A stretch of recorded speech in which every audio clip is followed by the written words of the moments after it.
Thanks for tuning in to Real Lions Talk, and I'm your host, Sadell Lewis. And today I have with me Jeremiah Jones on behalf of his brother Nehemiah Jones, also known as Gudda. How you doing today, Jeremiah? I'm good. How are you? I'm good.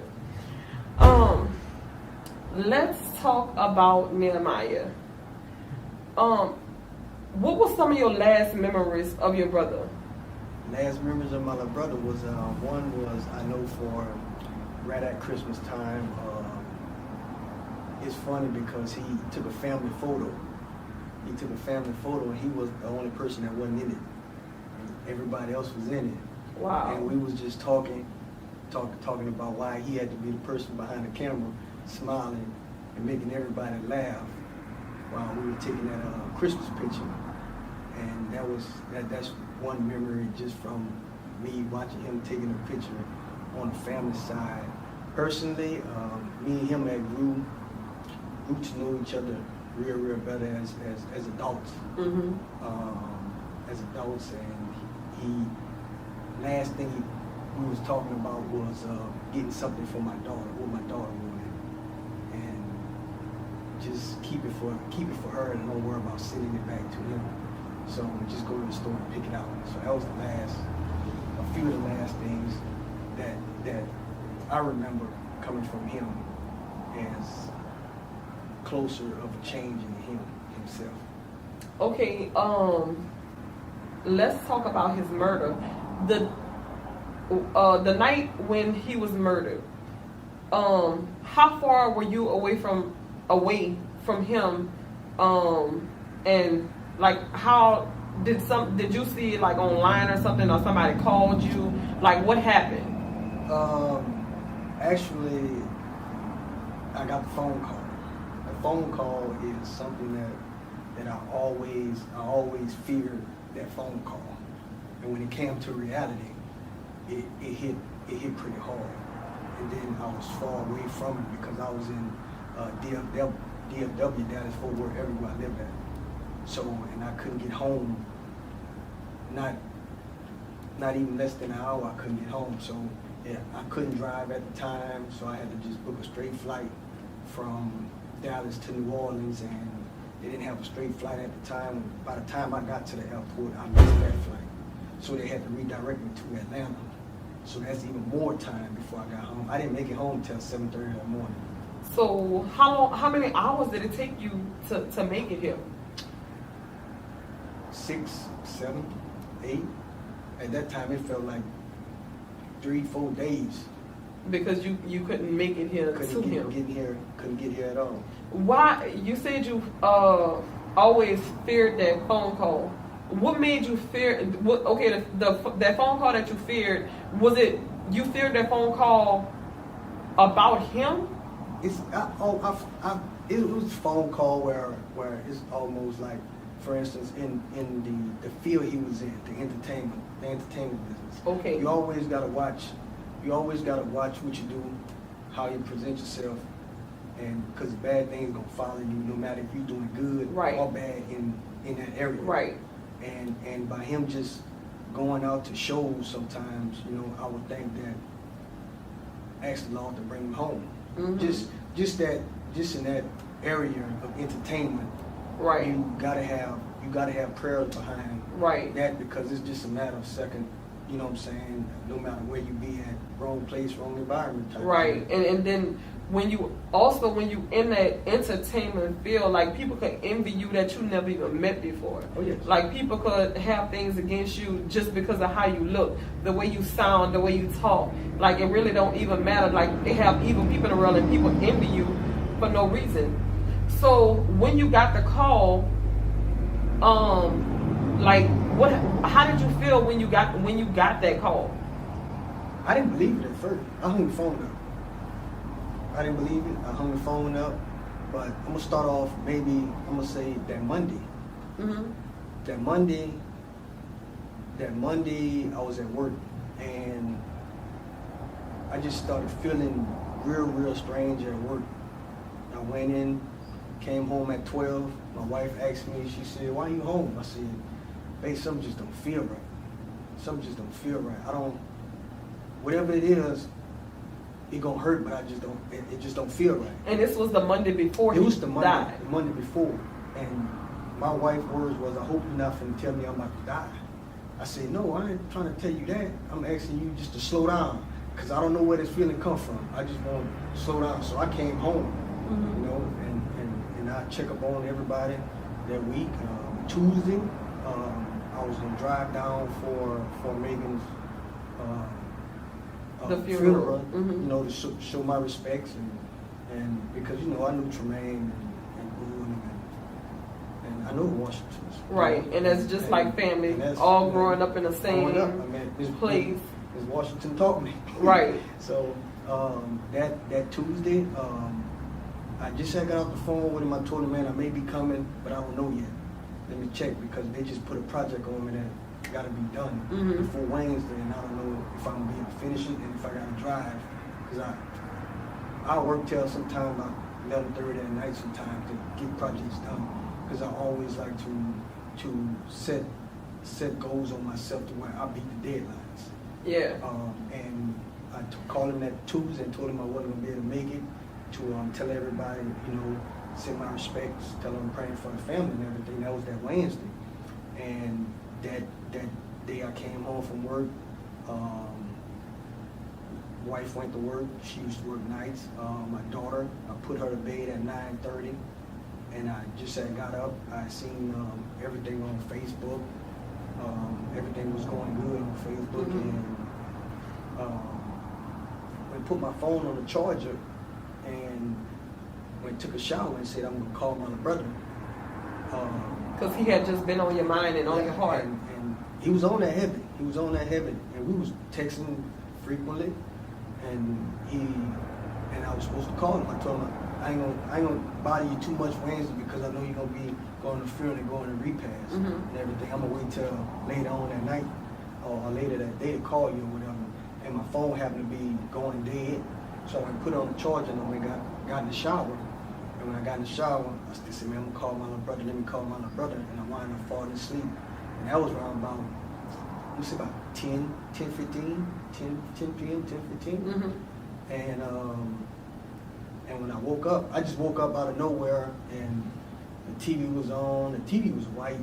You know how TV go out? Yeah. It was just showing white. So I'm just white? thinking, yeah, it was just a white color. It's usually blue. I mean, it was white. Okay. And I'm like, man, I gotta go get another TV. So I fell back to sleep, and I could hear the TV just still playing, but nothing was on it. And I got up, used the bathroom, came back, and fell asleep. I said, man, I ain't called my little brother. He might be asleep now. I ain't gonna call him. And it was like I'm gonna say about 1 o'clock.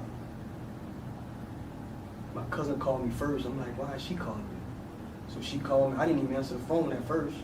I thought it just was a missed dial. Yeah. Dial. At 1 o'clock in the morning. 1 o'clock, and then my auntie called. I answered. And she told me, she said, you gone? You on your way down here? I said, on my way down here for what? And she was like, he's dead. I'm like, what? And then my cousin called me again. I finally answered, and she told me, she said, Jay, you need to get down here. You're on your way. I'm like, I just can't drive down there. That's too long. That's 8.5, 9 hours. Right. You know, I'm coming. So I called my wife while she was at work, and she didn't believe me. And I like, babe, it's true. It's going up. This is real. She's like, nah, you can't be. I said, babe, I think this real. I keep saying I think so.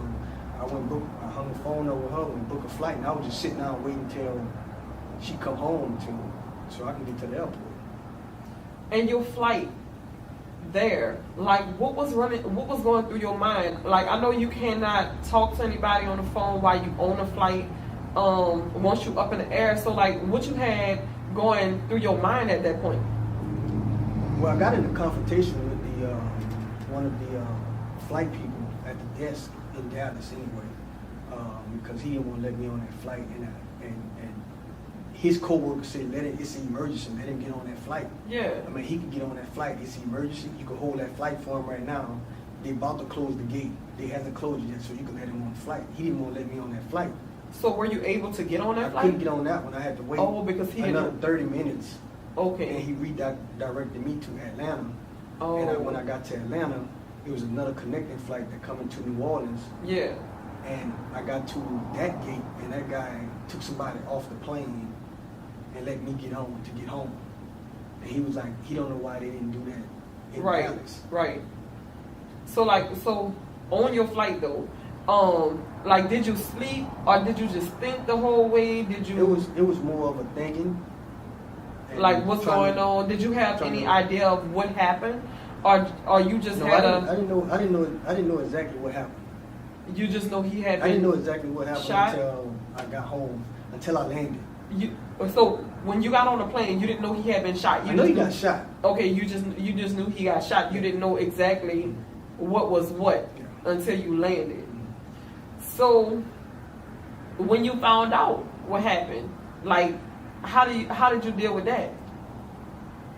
Thinking, like, what went through your mind? I know it had a whole bunch of different stories of how it happened. The first thing, I just wanted to know how it happened, what happened, where it happened at, who did it, them things right there. Just see how could, what could have went wrong or something like that. That's how. Right. That's what I'm thinking. So, did y'all get an actual clear answer on who it was that did it? I didn't get the answer until that morning, around about 9 o'clock that morning. Okay, so they know exactly who it was that did it. Yeah.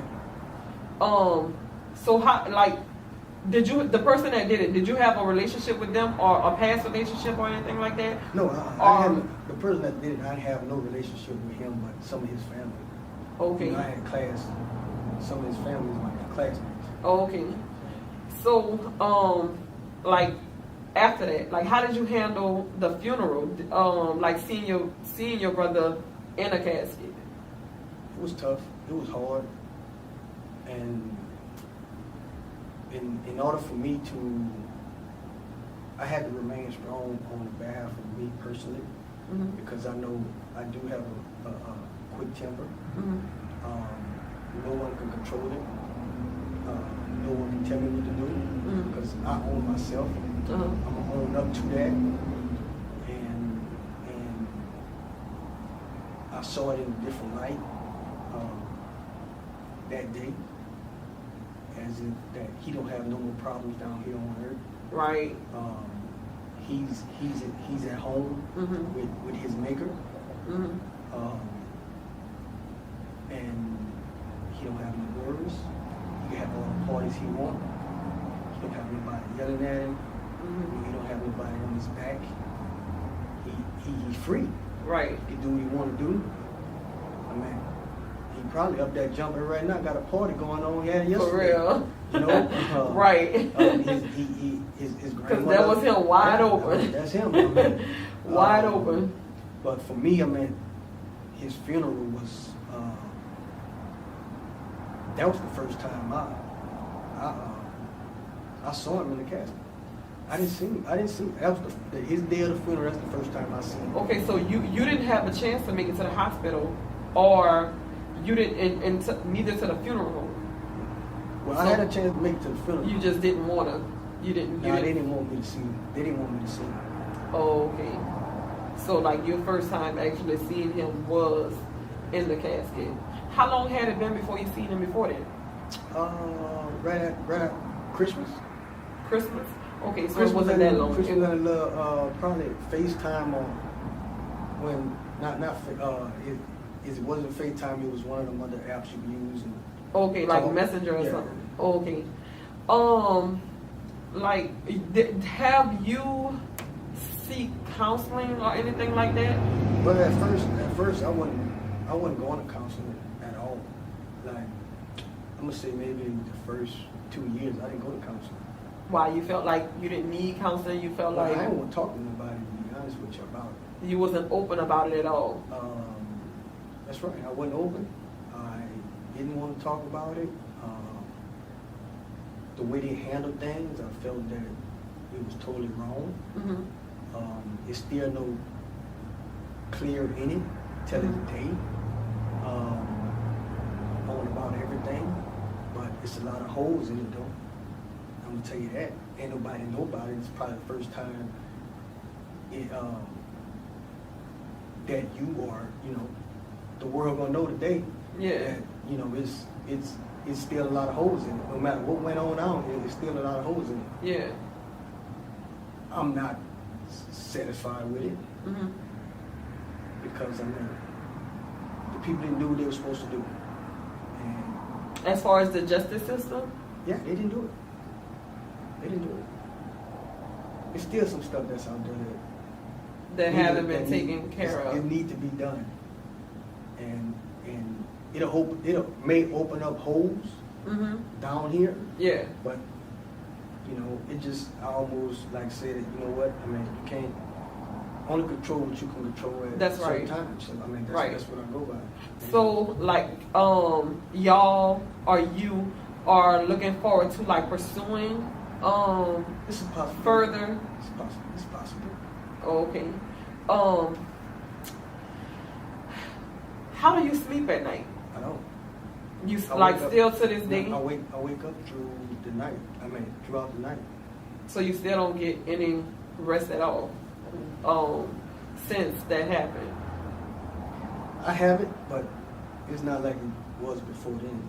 I could wake up at the same time within 12, in between 12:30 and 1 every night.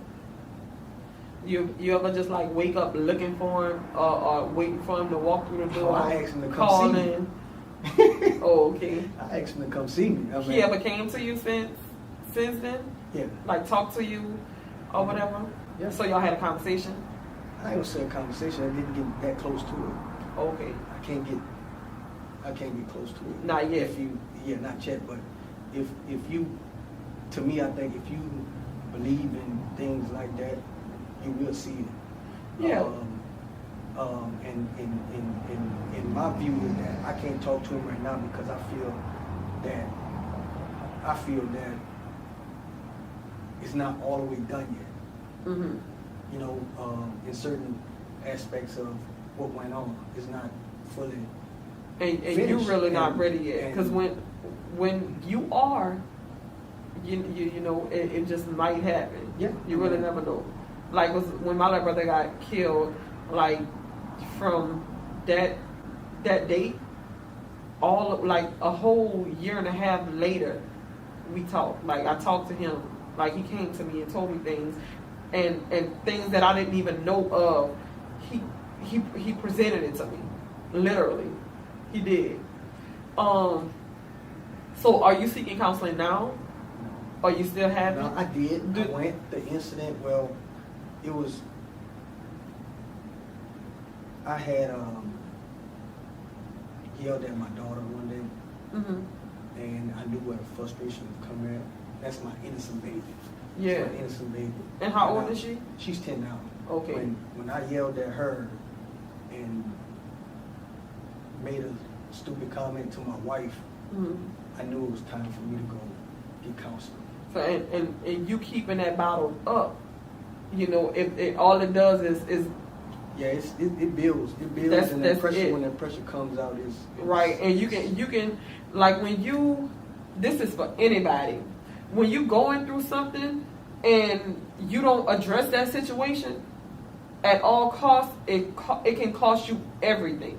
It can cost you everything. But when you go at it head on, you face those problems, you seek counseling, because a lot of times us, even as black people, we think, oh, we're not supposed to be seeking counseling, or we going crazy if we seeking counseling, or we hear somebody talking to us, you know, we going crazy, but it's not that. God put people here for us to confide in. God placed people here, you know, for you to talk to. Seek counseling, see a therapist, whatever it takes for you to get out of that dark place, you need to get it done. Because other than that, all you're going to do is create more and more scars. Like, so now, you know, he's in a position to where he let this hurt just build up. He didn't seek counseling. He didn't talk about it. and it's coming. He not basically taking it out on his family, but his family are dealing with the consequences of his hurt. And by not seeking counseling, that's the outcome a lot of times. And you have to be strong enough to even see a counselor, because a lot of times people are not even strong enough to say, well, I need help, and so they don't get it. And a lot of times some people die not getting the help that they need because they don't know or feel like they need to talk to somebody. They feel like they can deal with it themselves until that pressure really starts to bust pipes.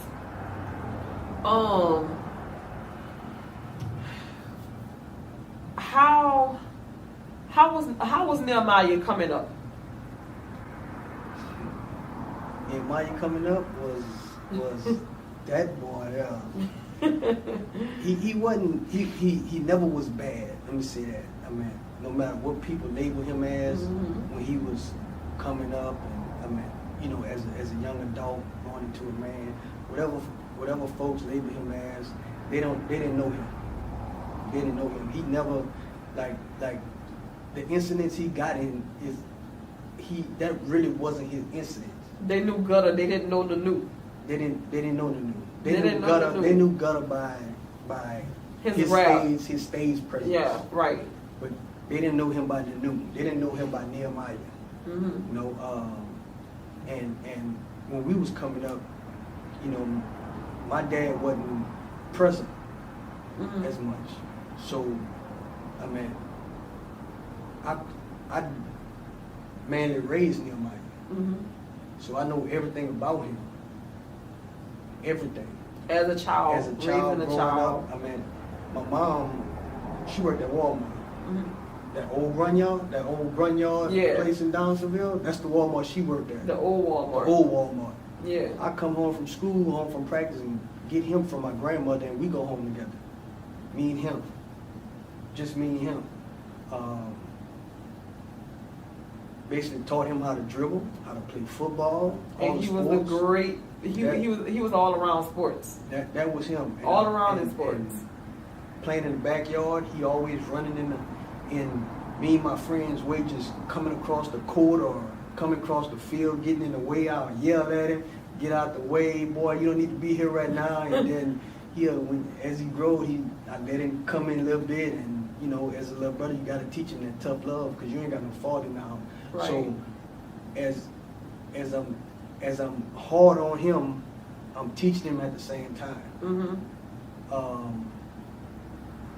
I had uncles, but most likely I'm the person I am today because I don't want to be like my dad was. That's why I'm so close to my kids. That's why my kids attached to me. So as the new coming up, that's how he was to me. He said, man, I think you more of as a father to me than a brother. And he has mentioned that on several different occasions. And that took me to a different level as him thinking of me like that. But that was our position we was in. Right. I had to protect that boy from stuff people don't know today. And it wasn't even in his parish. Nobody don't believe we was in Baton Rouge for a few months. Yeah. We went off the grid.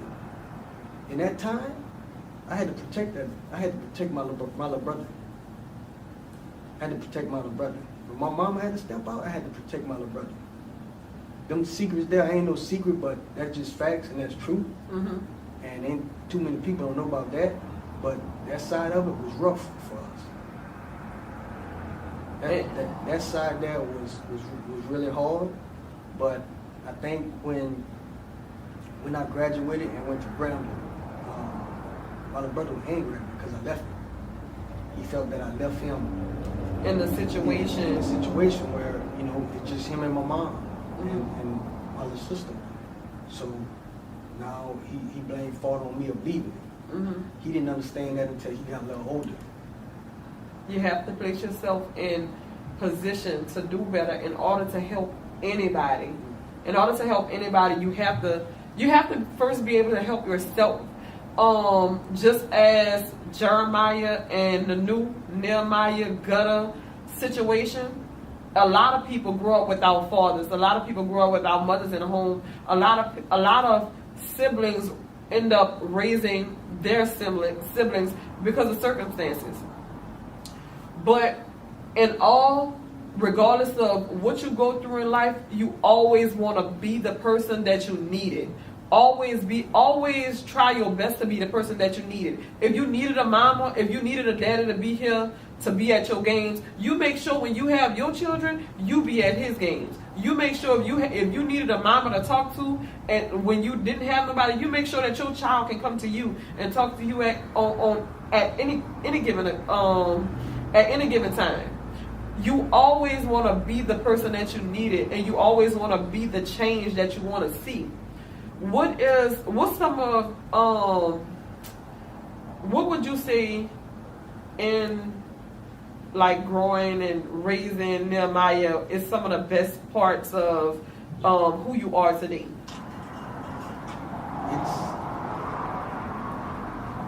It's now that I look at my son, I can see my little brother. The way I play with him now is the way I used to play with my little brother. So as soon as he's 2 now, so as soon as I think my little boy get 5, more memories of me playing with my little brother going through him, because I think my son is a blessing from him. My daughter is 10. My little boy didn't conceive until after my little brother passed. So and that's your first son. That's my first son, and only son. So that's a blessing that he sent down. And Nu was your only brother. My only brother. Your only brother and your only son after he's gone. But everything in life is a lesson, like really. And God placed us in positions that we don't understand at that moment, but later we get it. Oh, yeah. Okay, it's like I get it now, you know. What would be some advice for you to give anybody else that has lost a sibling or younger brother, younger sibling, even older, if you know, what would your advice be to them going forward? I would say remain strong, believe in yourself, believe in what they would want you to do. Believe in that person is still with you. They may not be on earth with you, but they're still here. That's just more of it now, since I have a different way of showing or maybe guiding different aspects of this way, because I'm different. I tend to attack it. Challenge it different. I know he with me, and I know what he would want me to do. So that's the things that I do. I move forward. He wouldn't want me to keep crying every time I think about him. I think about the situation. Just remain strong, be strong, and be encouraged.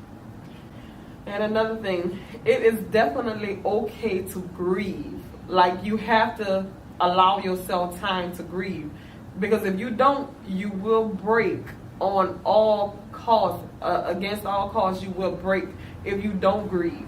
Not saying grieve yourself to death, but grieve. Allow yourself time to heal. But also, you got to remember, as I've said countless times before, time never heals wounds. It could be 10, 20, 30 years down the line. Time will never heal wounds. The only thing that will ever heal any type of wounds is getting closer to God, because he never leaves us. He's always there. He's always who he has been and always who he will be, today, tomorrow, and forever.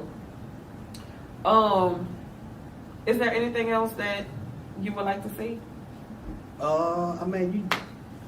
I would say that you know, as more people tell you it's gonna be all right, in my eyes, I don't think it's gonna always be all right, because that's something you deal with every day.